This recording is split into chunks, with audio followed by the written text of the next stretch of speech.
Yeah, yeah, good. How are you? Yeah, let's talk about the new constitution, uh,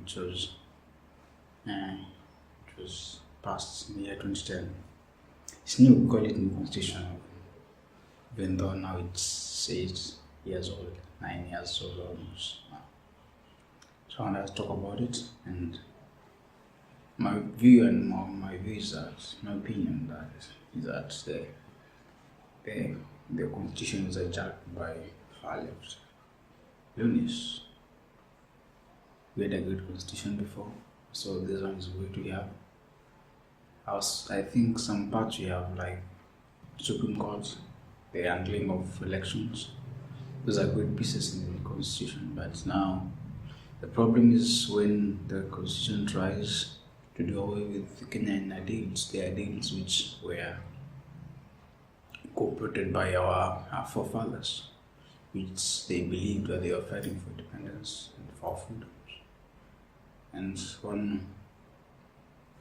one of those beliefs and which came along with Kenyan Constitution is that it doesn't believe in the Kenyan people.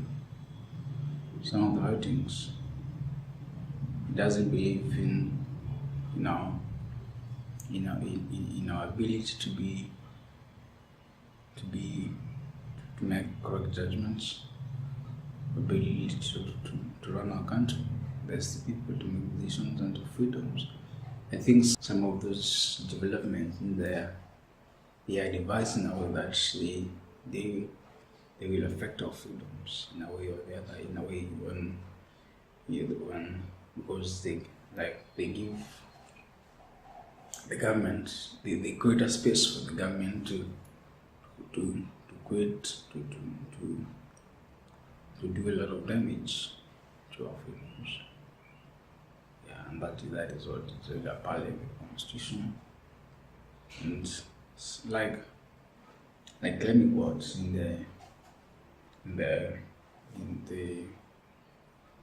the second chapter of the constitution, in 10th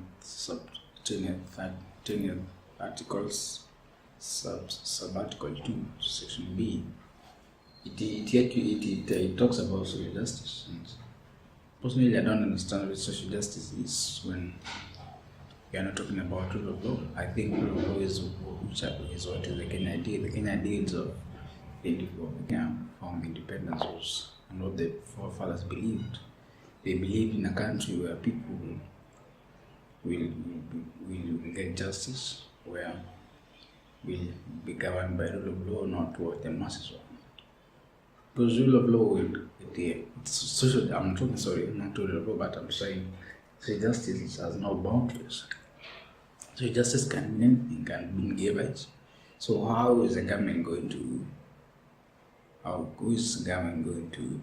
Because everybody can say anything. Even high taxes, high taxation is social power. Is the far left sees it as part of social justice. So how is the government going to? How can government be responsible for the social justice? And who's the government? Actually, government are just selected officials who some of them are not intelligent, hardworking enough. I'm just talking of being intelligently hardworking. And some of them they want to confuse the people. Some of them don't have the interest but heart. They have personal interest at heart. So what happens when you ensure you give those people in their constitution, because they have sworn to keep the constitution, the defense, and to implement the constitution? How do you protect yourself when you are given the enemy the chance to destroy you? Because the Kenyan Constitution clearly gives the enemy and activists, it's far left activists, because just mean that the government to be a far left activist.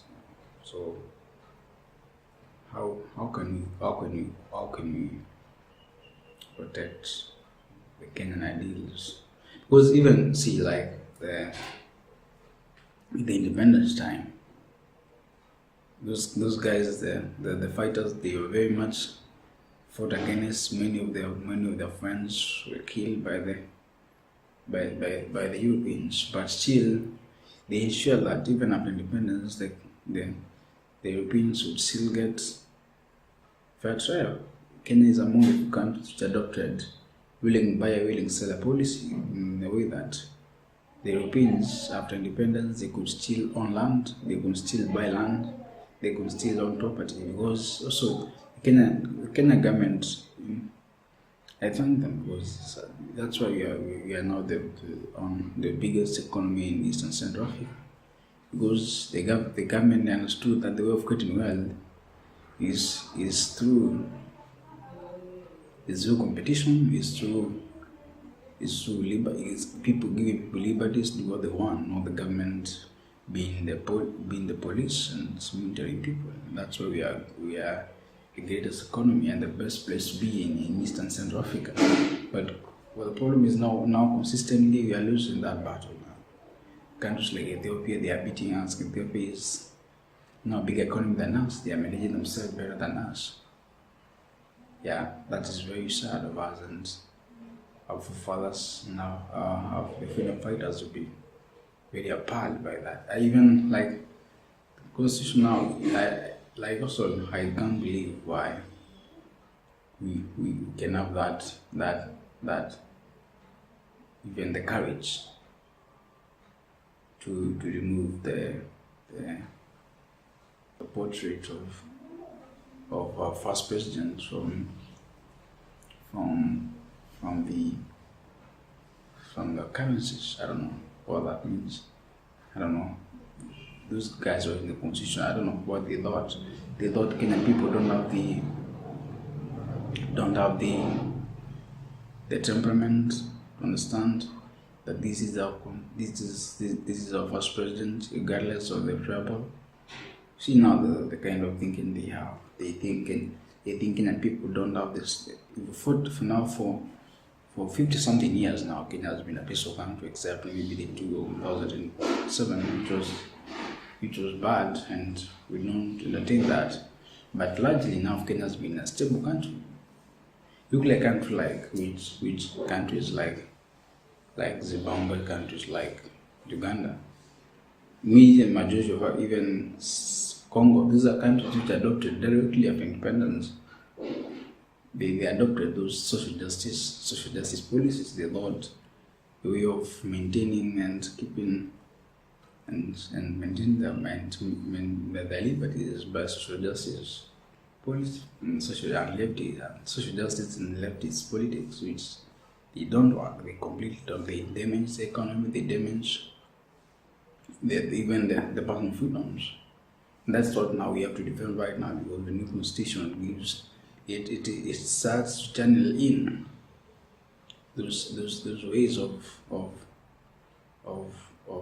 tyrannism. Yeah, I'm talking to this my fellow Kenyans, not emotionally, but I'm sorry, but I'm trying to pass this because I think it's very important to us to defend what their fathers shed blood and what they had to pass through for what we are right now. And it's very callous, and it's very bad. I don't know what the generation after us will learn from us, because I don't know, be cast or something. So it's our responsibility to defend our country from all sort of foreign ideologies which don't belong to us.